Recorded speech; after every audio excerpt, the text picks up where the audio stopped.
Assalamualaikum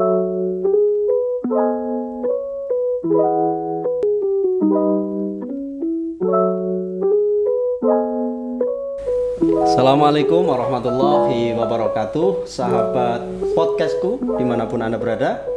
Senang bisa berjumpa kembali pada acara podcast Keluarga Utama.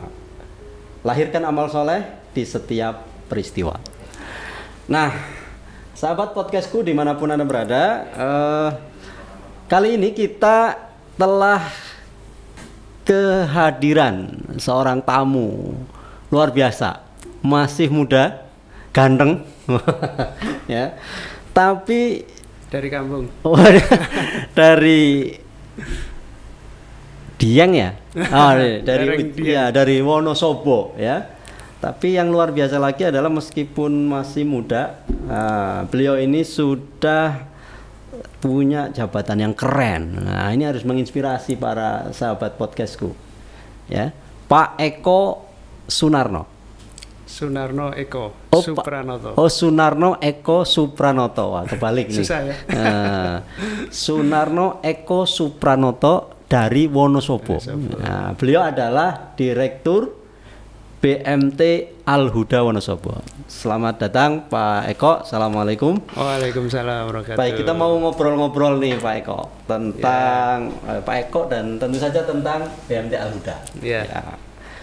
Saya senang sekali bisa, sudah lama saya ingin ngobrol begini nih dengan Pak Eko, terutama saya penasaran dengan cerita tentang BMT Al-Huda. Nah, mungkin Pak Eko bisa cerita dulu nih, BMT Al-Huda itu seperti apa, dari mana, kapan berdiri, dan seterusnya. Mau nggak Pak Eko? Ya, terima kasih Pak Agus sudah diundang di podcastku. Ya, sama-sama. Saya pikir juga harusnya saya yang mengundang jenengan. Boleh nanti tuker tempatnya. Ya. Iya. Kalau bicara Al-Huda, saya sendiri sebenarnya masuk Al-Huda ini sudah generasi kesekian ya. Oh gitu, karena Al-Huda itu kan berdiri tahun 97. Oh, 97 ya? 97. Lama, sementara saya masuk baru 2003. Selang sekitar 6 tahun lah. Al-Huda dulu berdiri dari founding father kita ini orang-orang pergerakan di organisasi, lantas berkumpul membuat BMT. Dulu modalnya 500.000. Saya dengar 97 tahun 97. Saya ingat di founding father kita ini selalu cerita begitu. Awalnya katanya selama 4 sampai 6 bulan itu tidak gajian, begitu berjalan, dan alhamdulillah sampai sekarang. Ya. Itu cerita menarik itu yang harus diketahui oleh para milenial yang mungkin baru masuk generasi mutakhirin ini ya. Jadi berdiri tahun 97. Modalnya hanya 500.000. Sekarang berapa asetnya Pak? Sekarang di sekitaran hampir 150-an juta. 150 miliar ya, 150 miliar, luar biasa, Masya Allah. Dan dulu pendirinya berapa orang itu Pak? Dulu 4 orang. Sekarang karyawan sudah? Sekarang karyawan 150-an. 150 orang. 150. Dan anggotanya mungkin bisa? Anggotanya 45.000. 45.000. Luar biasa. Sekitar itu. Keren Pak Eko. Alhamdulillah. Nah saya beberapa waktu lalu kan baru kayaknya Al-Huda punya produk yang sepertinya pionir ya, karena saya mungkin sepengetahuan saya belum ada ini BMT yang punya produk semacam marketplace gitu ya. Apa namanya Pak? Pasar Al-Huda ya. Pasar Al-Huda. Nah, itu mungkin bisa diceritakan ya, Pasar Al-Huda. Pasar Al-Huda ini baru 1 bulan yang lalu ya, tanggal 22 Oktober. Ya baru lahir. Sebenarnya kita juga belum teruji juga, tapi kita bismillah mencoba untuk merintis. Sebenarnya begini, kita ini kan sama-sama merasakan situasi yang sama di kondisi pandemi kemarin. Anggota kami yang rata-rata adalah UMKM mereka ini kan sangat terpuruk sekali, khususnya dalam hal sisi penjualan, sisi market kan. Mau jualan gimana kan akses terbatas, orang mau keluar juga nggak berani, bahkan dibatasi dan lain sebagainya. Akhirnya mungkin barangkali itu tekad kami bahwa udahlah, masa mau mengeluh terus dengan situasi pandemi, udah kita ngumpul teman-teman di Al-Huda ini, kita harus melahirkan satu gagasan nih, satu solusi untuk para anggota kita, lantas ya lahirlah Pasar Al-Huda itu. Oke. Jadi Pasar Al-Huda lahir atas dorongan memang situasi pandemi yang memang berdampak kepada UMKM sebagai anggotanya. Iya, betul. Kebanyakan anggota Al-Huda ya. Al-Huda, ya ternyata pandemi yang begitu bisa melahirkan sesuatu juga. Asal kita tinggal ngambil dari sisi mananya. Betul. Jadi sebenarnya pandemi itu kalau dipikir secara positif ya tentu akan menghasilkan amal soleh ya, seperti soleh. Tagline kita, lahirkan amal soleh di setiap peristiwa. Nah, Pasar Al-Huda sendiri itu sebenarnya apa? Gitu. Pasar Al-Huda sendiri ya tentu kita tahu bersama bahwa pasar online, marketplace yang kita semuanya sudah kenal, yang memang membedakan dari pasar online yang lain, tentu kita memang fokus di UMKM, anggota kita yang mereka terintegrasikan, karena kita merasa bahwa kan sudah tidak zamannya kita ini berekonomi tapi monopoli, kan sudah tidak zamannya kita ini berekonomi berbisnis tetapi saling bersaing. Juga sudah tidak lagi kita ini era sinergi ini sudah kemarin ternyata kalau kajian kita di internal Al-Huda. Sekarang ini eranya sudah era masuk ke ekosistem. Bagaimana terbentuk sebuah ekosistem antar anggota Al-Huda itu, terjadi transaksi kan 45.000 anggota ini kan terjadi sebuah pasar yang cukup lumayan kan begitu.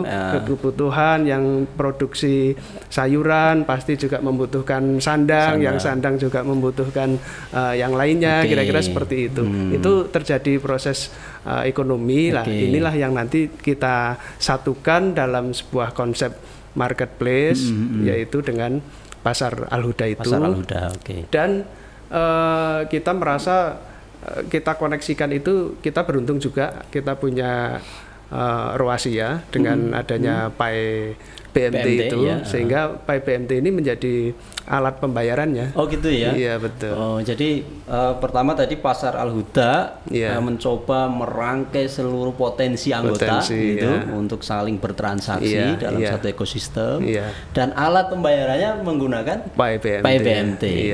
Dahsyat ini. Jadi ada banyak efeknya ini kemana-mana ya. Betul. Apa itu namanya? Multiplier. Wah, itu. Itu luar biasa nih. Nah, sampai sekarang setelah 1 bulan berjalan, Pak Eko ya. Ini kan baru 1 bulan ya. Gimana perkembangannya ini? Per kemarin saya dapat laporan dari teman-teman ini sudah masuk hampir 2.000 merchant. 2.000 UMKM yang tergabung di marketplace kita. Dan itu semuanya anggota. Semua anggota. Memang kita mempersyaratkan harus anggota Al-Huda. Harus anggota. Kira-kira begitu, karena ini adalah bagian dari gerakan anggota lah. 1 bulan 2.000 merchant.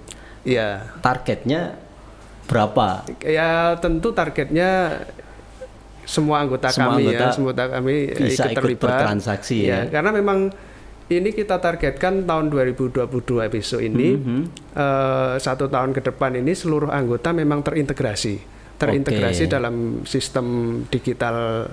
Kita sebutnya adalah digital ekosistemnya Al-Huda ini. Pembayarannya melalui Pai BMT, transaksi kebutuhan ekonomi para anggota itu di Pasar Al-Huda, sehingga mereka kalau anggota ini punya produk maka dia menjadi merchant. Kalau dia nggak punya produk berarti dia hanya jadi user lah.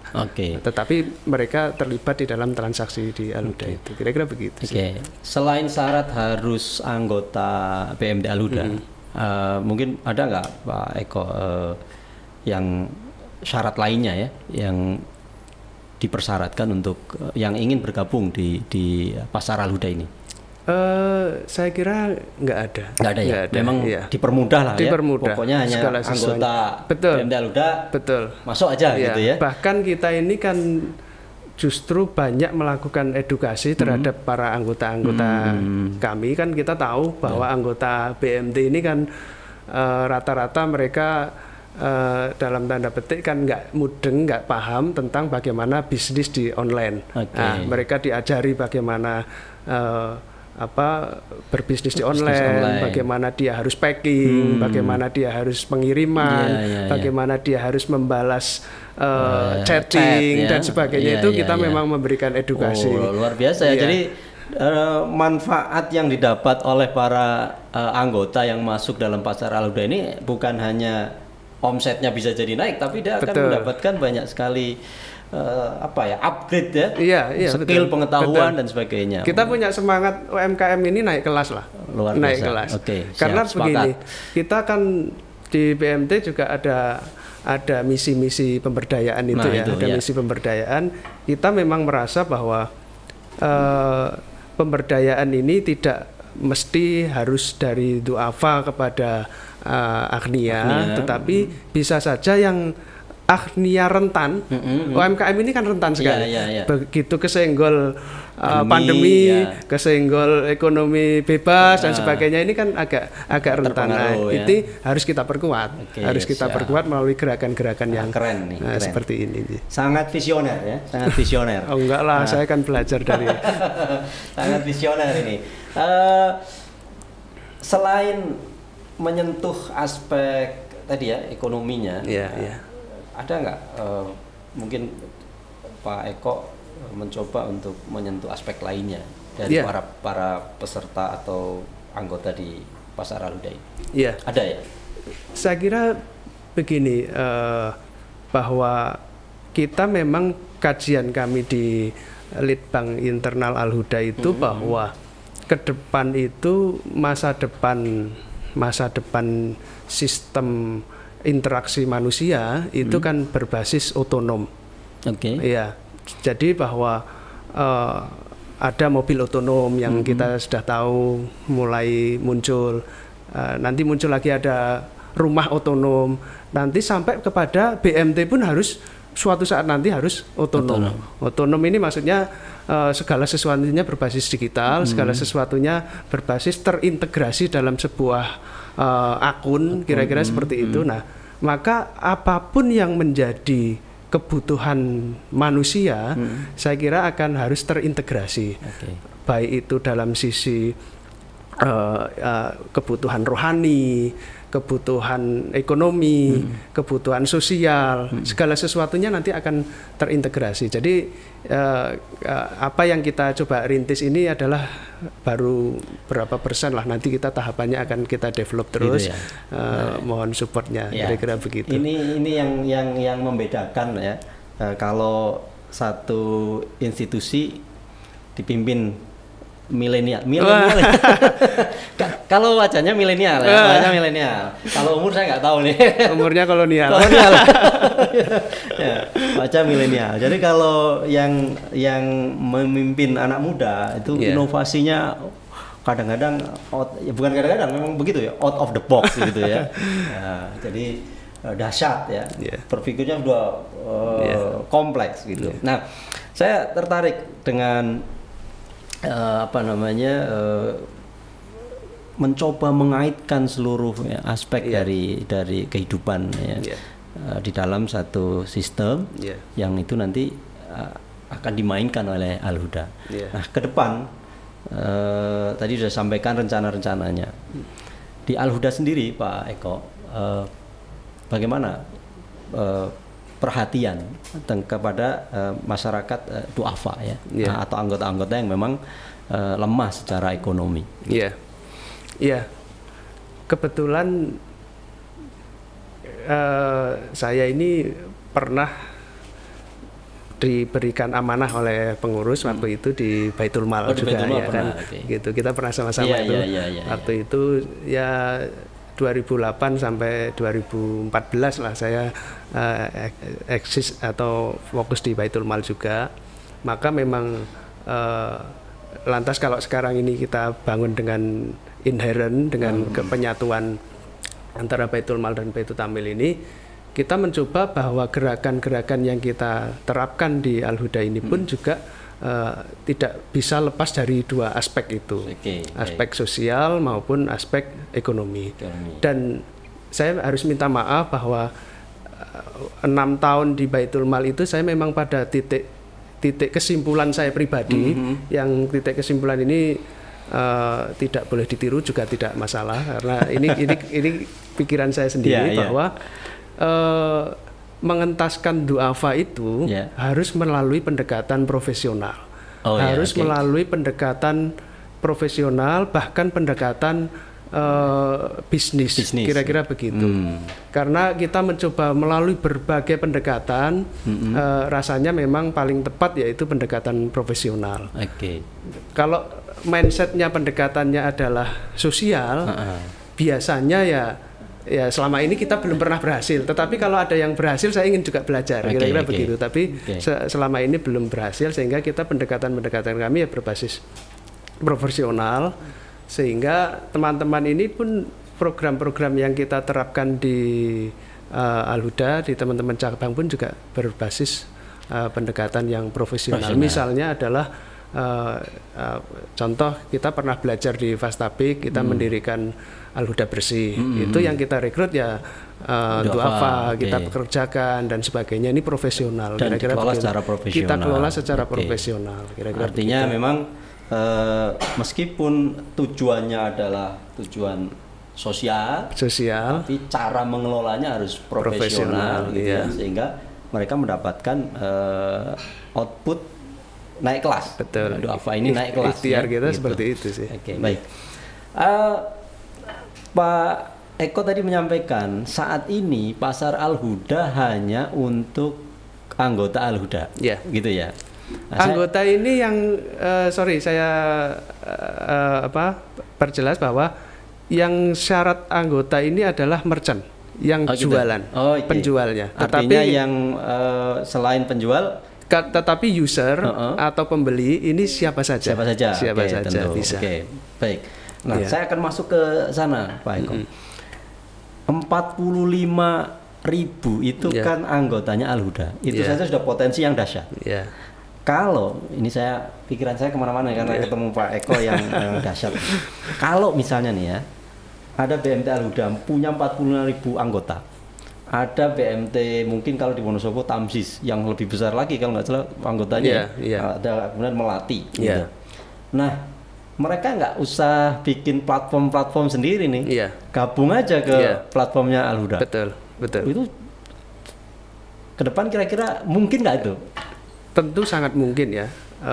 Bahkan beberapa waktu yang lalu Pak Hoyer, CEO Ruasia itu kontak saya, yang intinya adalah bagaimana kalau nanti kita bicarakan tentang pasar Al-Huda ini bisa dipakai oleh teman-teman gitu. Jadi pasar BMT mungkin ya. Silahkan Pak Hoyer, kan itu soal nama kan tinggal diganti logo kan selesai lah nanti. Jadi pasarnya Fastabik, pasarnya Binama dan sebagainya lah, kira-kira seperti itu. Itu silahkan saja. Kita mungkin itu yang disebut dengan melahirkan amal soleh untuk teman-teman yang lain juga. Silakan dari Al-Huda untuk Indonesia. Enggak lah, kita baru merintis lah, baru kita tak coba jadi kelinci percobaannya dulu, nggak apa-apa. Jangan kelinci percobaan. Jadi memang sesuatu yang besar harus dimulai dari yang kecil, gitu ya itu. Jadi saya bayangkan tadi begitu. Ini baru Wonosobo, baru Al-Huda bahkan. Kalau nanti makin meluas, Wonosobo, atau mungkin nanti dari Pati ya kan. Jadi ada apa barang dari Wonosobo dibeli oleh pembeli dari Pati kan dan seterusnya. Tadi dipaparkan oleh Bu Rambe bahwa jumlah anggota kita ini kan sudah tembus di atas 3 juta anggota. 3 juta ini kan sebuah potensi yang cukup besar sekali. Kalau market itu dahsyat. Dahsyat kan begitu. Betul. Ya Bismillah lah, mari. Siap. Menarik sekali.